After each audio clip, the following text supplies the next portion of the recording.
ये बड़ा important question है। ए वेक्टर गिवन है और बी वेक्टर गिवन है। आपको बी वेक्टर को इस फॉर्म में एक्सप्रेस करना है b1 प्लस b2, जहाँ पे b1 जो है वो ए के पैरेलल है और b2 ए के परपेंडिकुलर है।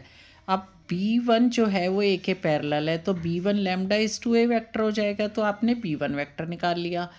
अब जो b2 वेक्टर है दिस इज इक्वल टू, क्योंकि b vector b1 plus b2 था तो b2 वेक्टर क्या आ गया, b minus vector b minus b1, तो आप b वेक्टर में से b1 वेक्टर माइनस कर दोगे तो ये b2 वेक्टर आ गया। अब क्योंकि b2 और a आपस में परपेंडिकुलर थे तो b2 is to dot product zero हो गया, तो आप इन दोनों का डॉट प्रोडक्ट निकालोगे यानी b2 का और a का, और यहाँ से किसकी वैल्यू निकाल लोगे बेटा, लैम्डा की। लैम्डा की वैल्यू आप पुट करके किस में निकाल लोगे, b1 की, और लैम्डा की वैल्यू पुट करके किसकी निकाल लोगे, b2 की। दोबारा से क्वेश्चन समझो। जो B vector can be express in the form of b1 plus b2, जिसमें कि b1 ए के पैरेलल है और b2 ए के परपेंडिकुलर है। पैरेलल है तो इसका लैम्डा मल्टीप्लिकेशन और परपेंडिकुलर है तो डॉट प्रोडक्ट ज़ीरो।